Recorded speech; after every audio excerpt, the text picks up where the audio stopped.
I'm going to install this Farben electric train horn, air horn, on my Smart 453 electric drive.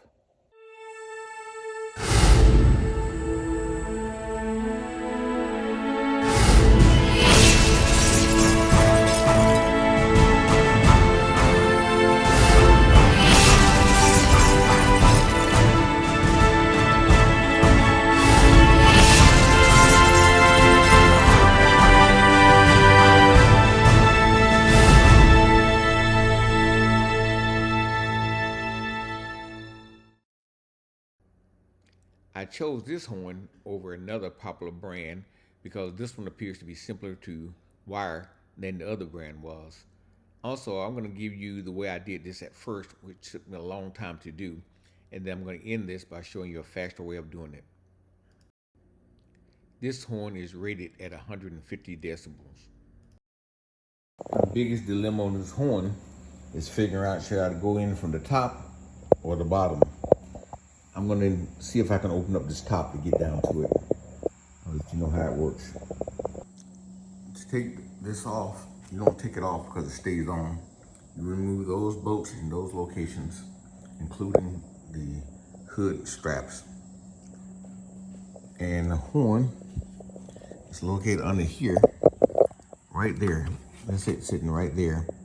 Now how we're gonna get to it, that's gonna be fun. Overhead access to this horn is blocked by this service port of some type, but you can remove that from that clip and move it out your way. A little close up, it's the item I'm pointing to now. So let's get started removing the bolts from this cover so we can get down underneath there. It looks like I lost my primary audio, so I just have to do some voiceovers. You use your tools, whatever, to remove these bolts on the front of the, in the front of the engine here, right up behind the radiator. And then you remove these bolts that hold the straps down. It's the same size nut. Then move the hood to someplace safe. Don't forget to disconnect the spray hose for your water nozzles. Now you can move forward with removing the other bolts, including the bolt that holds this bracket down that supports this switch. It's easy to just pull it out and take the hoses off of it. And that you've done all this, now it's time to be able to just lift the back end of this cover forward towards you, and that whole face will move towards you. This is difficult to do because I pulled the thing off the boat, but I had to reach on the other side of the radiator to get in there. You can do it, but trying to pull that snap back, it's not a standard connection. They made it proprietary too, so I figured I had to take that off. This is the horn, the old horn. It was removed from the mounting bracket that I showed you its location earlier. The horn's plug is that item you see near the bottom of this photo. I had an idea to use these pin connectors to plug directly into the horn plug, since I didn't have anything that fits it. Use these little pin connectors to try to stick those into the plug instead of cutting it off. Believe it or not, I only had 2 of these left, so we'll see how that works. I had to scratch that idea. These are the connectors I use to tap into the wires behind the plug. These are easier to use and a little more forgiving if you have to take them off again later. I have to use these kind of connectors to tap into the wires to the horn, then run the wires up so I can work with it. This will be easier. Took me some time to realize that. Now listen to this. That's very loud. It's good. Now I gotta figure out if I can get it installed successfully. I got the wiring right. The horn at the bottom of this new horn was much bigger than the old horn, so I had trouble putting it down where it was.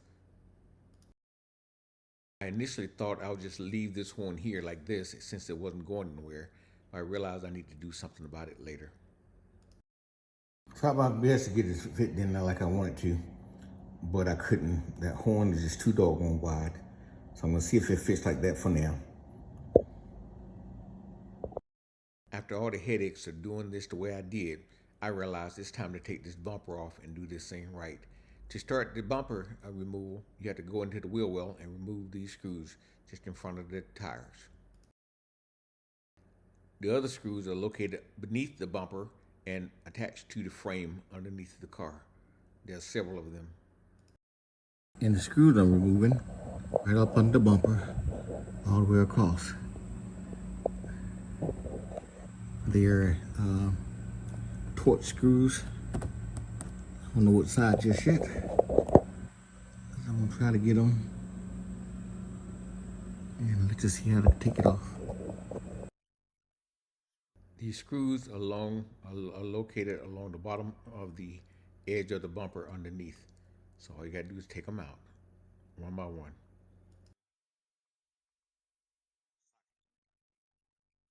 Additionally, there are two screws that attach the panels together underneath. These are torch screws that you have to remove.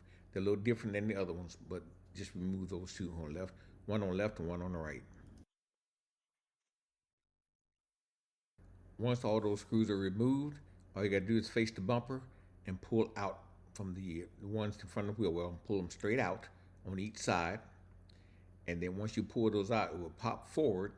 And then all you gotta do is reach over the top of this cover and lift it above these other screws, and it'll come forward in your hands. Just be careful, because if you're gonna take it off all the way, you need to disconnect the light switches, which on my car are on the left side as you're facing the bumper.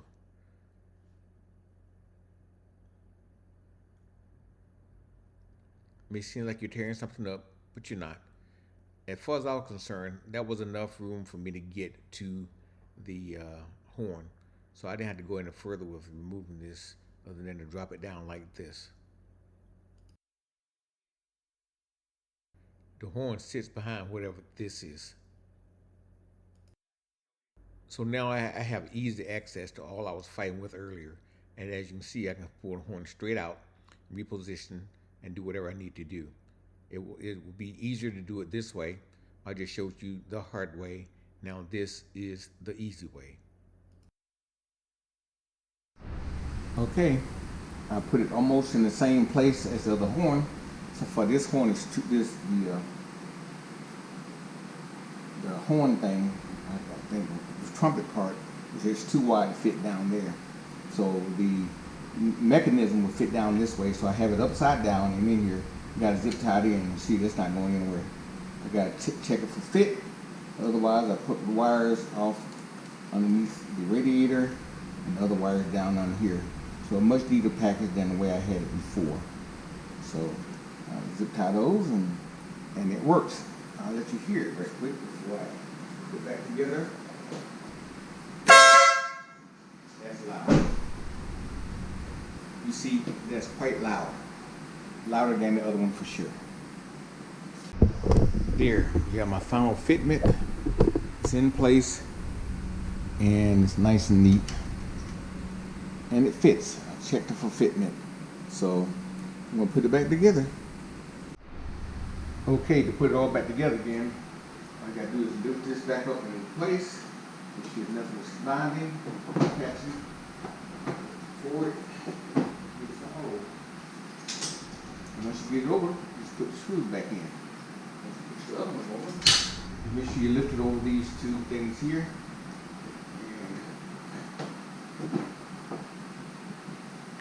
Make room for your bumpers on the edge.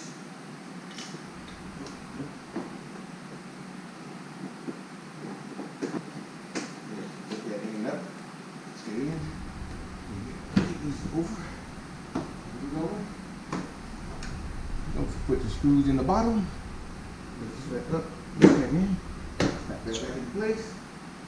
Snap the other side back in place. And put all your screws back in reverse orders. Don't forget the screws in the fitting wells. And there you have it. When it's nice and loud, oh, I had to do that side on. Oh, something blocking this.